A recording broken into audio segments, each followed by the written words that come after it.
Sveiki gyvi Sport1 televizijos žiūrovai. Su jumis sveikinasi laida Sportas LT ir šį kartą jums pristatome stalo tenisą. Na, žaidimą kiekvienam, nuo mėgėjų iki profesionalo, nuo pačių jauniausių iki pačių vyriausių žaidėjų. Na ir jūsų dėmesiui vaikų stalo teniso turnyras Mažoji raketė. Ir šį turnyrą mums padės komentuoti stalo teniso trenerė Jelena Anikėjeva. Labas vakaras, Jelena. Labas vakaras. Na, visų pirma, mes pradedame nuo treniruočių ir gal galite tiesiog plačiau papasakoti, ką šiuo metu matome ir, na, šie pratimai, kokie patys yra svarbiausi, galbūt ir kokia yra specifika treniruočių, na, tokiame jauname amžiuje. Taip, čia matote pačius mažiausius, tik pradedančiuosius. Vaikai pradėjo lankyti stalo teniso treniruotės tik šiemet, nuo rugsėjo mėnesio. Taip pat šitoje salėje yra vaikų, kurie lanko jau antrus metus, bet jie yra labai maži. Tai jiem po 7, po 8 metus šitiem. Taip. Na ir iš tikrųjų, kai vaikai ateina į treniruotę, tarkime, pirmąjį kartą ar pirmąjį mėnesį, kas svarbiausia, ką labiausiai stengiatės lavinti? Pirmiausiai stengiamės, kad vaikui patiktų, kad jisai pamiltų šią sporto šaką, jam patiktų sportuoti, patiktų judėti, mokytis naujų smūgių derinių ir tada jau atrenkam gabiausius, tinkančius šiam sportui vaikus ir su jais dirbama individualiai, daugiau stengiamės išugdyti aukšto meistriškumo sportininkus, kad jie taptų gerais čempionais. Sakykit, kokio amžiaus vaikus dabar matome savo kamuose? Čia yra 8-9 metų vaikai. Na ir jie treniruojasi dar iki metų turbūt. Jie treniruojasi jau 2-3 metus. Aha, tai nemažas laiko tarpas tokiame amžiuje turbūt, taip, ar ne? Taip, yra, kurie pradeda nuo 5, nuo 6 metų treniruotis ir žaidžia jau 3 metus. Na, iš tikrųjų, tokiame amžiuje turbūt tie 1 ar 2 metai gali lemti išties nemažai turbūt ir, na, teko girdėti, kad paskui būna sunku pavyti, jeigu tarkim ateina galbūt 8-9 metų ar net 10 metų vaikas, na, jam reikia daugiau talento, tarkim, negu tiems, kurie, na, pradėjo, tarkim, nuo 5 metų. Vyresni vaikai daug greičiau išmoksta žaisti, bet vis tiek čia reikia treniruotumo, reikia tam tikro laiko, kad vaikas susidarytų tie technikos įgūdžiai. Ir, kaip sakoma, kuo mažesnis vaikas, tuo lengviau kaip plastilinas, jisai lengviau iš jo išlipdyti to, ko norime. Gal galite plačiau apie šį pratimą dabar papasakoti? Na, vaikai žaidžia su treneriu ir keičiasi kas 2 smūgius. Tai yra ne tik šiuo metu pjaunamieji smūgiai lavinami, ne tik rankos judesys, bet taip pat ir kojų darbas. Kada dirba 2 vaikai iš eilės, tai jie priversti judėti. Ir tuo mes užmušame 2 zuikius, tai yra ir smūgį mokinam, ir dar kojų darbą lavinam. Na ir šiek tiek gal ir gauna atsikvėpti, na, nereikia ištisai, tarkime, stovėti prie stalo. Tai, kad turbūt ir nemažiau pavargsta, nes reikia labai daug dėmesio, reikia žinoti, kada prieiti prie kamuolio, kada atsitraukti, kad ir draugiai vietos duoti, kad jinai galėtų atlikti smūgį. Kiek kartų per savaitę vyksta treniruotės? Treniruotės vyksta iki 5 kartų per savaitę. Jau tokiam amžiui jau sportininkų grupė, plus savaitgalį dažnai rengiamos varžybos. Ir štai dar vienas įdomus pratimas. Kaip jūs jį vadinat, priminkit?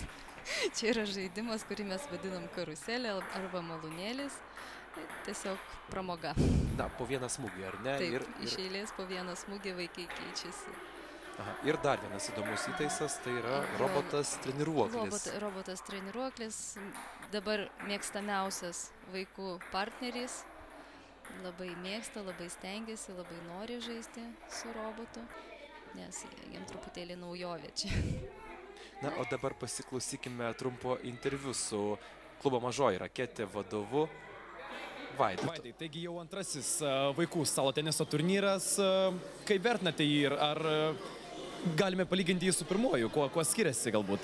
Nu, šį kartą dalyvių sugužėjo labai daug, net 63, sakysim. Nu, ir skiriasi jisai nuo kitų, kad suskirstėm vaikus pradedančiuosius, pažengusius ir sportininkus, kurie dalyvauja jau rimtesnėse varžybose. Žodžiu, gaunasi, kad mūsų klubas vysto tokią veiklą, kad žaidžia vaikai visokio lygio, turi pasižaisti galimybės. Na ir turnyrus organizuojate, na, praktiškai kiekvieną mėnesį, ar ne? Ar bent jau yra toks planas? Nu taip, yra tik planas vieną mėgėjų turnyriuką tokį linksmesnį irgi iš visos Lietuvos sugužėjo, taip pat ir vaikų, nes labai daug plati publika suvažiavo iš visos Lietuvos, tai kad esam patenkinti ir salė pilnai užpildyta visą dieną, puikių emocijų. Ir kiek matom, tikrai nuotaikos puikios vaikai, na, nepaisant ir kai kada galbūt perdėtų šiek tiek emocijų jauname amžiuje ir nepaisant to, kad galbūt kas pusę metų, kas metus treniruojasi, vis tiek visi varžosi ir, na, stengiasi rodyti, kad jie yra geriausi, ar ne?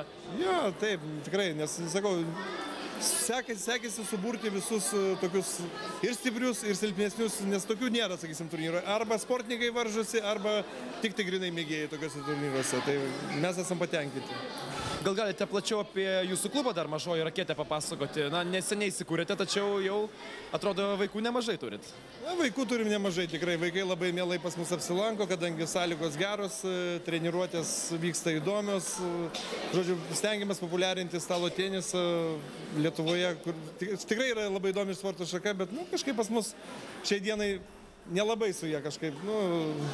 Žmonės, vaikai labiau nori žaisti krepšinį, futbolą ir aišku, kas dabar populiaru, lauko tenisą. O galvoja, kad stalo tenisas tai yra neįdomus ir nuobodus žaidimas. Bet iš tikrųjų tai taip nėra ir tikrai čia išsikrauna vaikai ir praleidžia maloniai laiką ir puikiai aplinka ir daug emocijų. Ko palinkėtumėte šio turnyro dalyviams mažiesiams?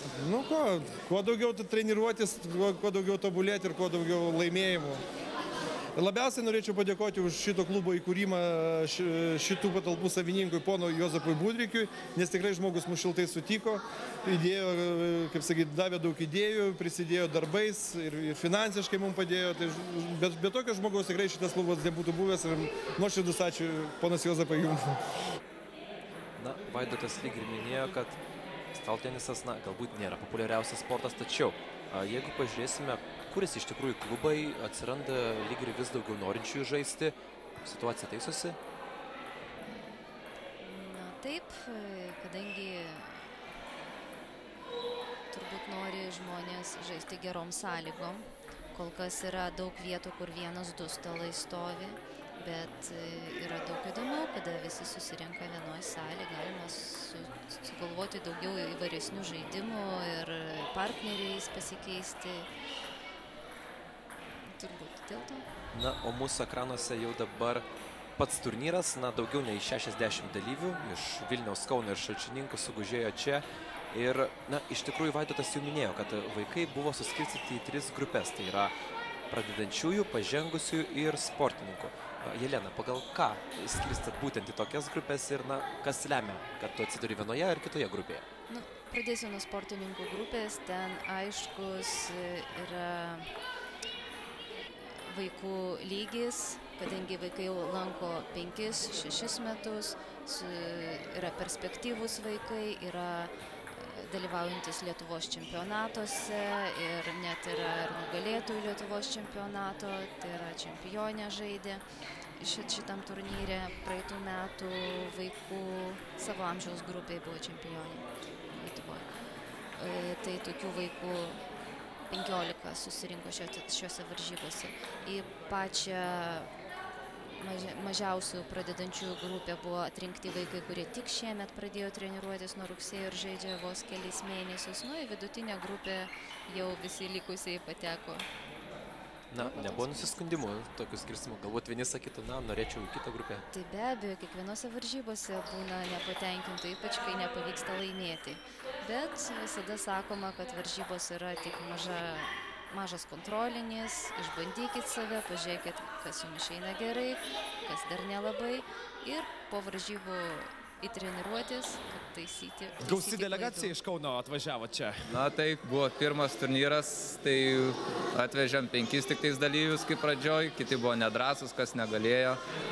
Su laiku gausėja ir norinčių, kiek dabar pasiklausėm vaikam, patiko labai organizacija, prizų nemažai laimėjom aną kartą ir dabar kovoja vyrai, nors ir dar po nedaug lanko, bet po truputį. Svarbu, kad būtų noras. Žodžiu, sekasi neblogai kol kas. Kaip aš vertinu, tai tikrai neblogai, nes yra vaikai, kurie dar net pusės metų nelanko, po porą mėnesių ir jie čia kaip žaidžia dėl medalių, dėl taurių pagrindė pakliūna, kitiem nepakliūna, kitą kartą gal paklius, bet labai viskas tobulyn eina. Kaip apskritai vertinat tokius turnyrus? Ar, tarkim, sakot, vaikai galbūt lanko tik pusę metų, ar jau laikas, tarkim, varžytis, žaisti tarpusavyje? Tai vaikam kaip ir pagrindinis tikslas, jiem reikia kuo daugiau varžybų. Vis klausinėja, kada bus varžybos, senai. Dėl prizo, kad ir ten diplomas ar medalis paprastas, jiem svarbu yra tas noras, kad to laimėti, kurie pralaimi nusimena truputį, bet pamato, kad dar trūksta treniruotės, sako, po to atsiranda motivacija, kad kaip tik treniruotis daugiau. Ir treneriam lengviau tada būna vaikus sumotyvuoti, kad va, čia jei laimėjai, tai dar reiškia, turi toliau laimėti, jei pralaimėjai, trūksta kažko, turi stengtis per treniruotės, kad neišdykautų visą laiką.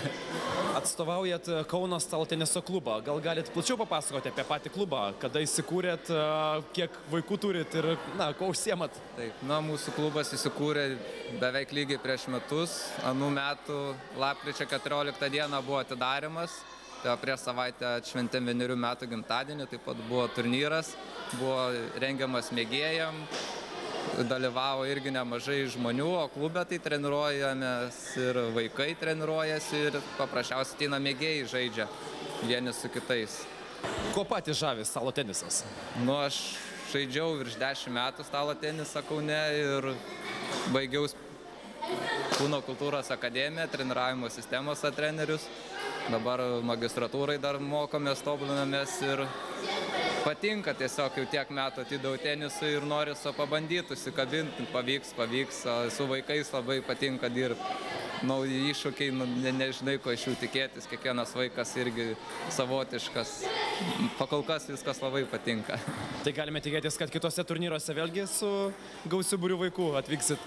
Treniruosimės, priimsim naujų, gal bus dar daugiau, jau autobusą reikės samdyti, dabar dar tėveliai su mašinom atvežė, jau netilpsim po to, tai paprastai tikiuosi.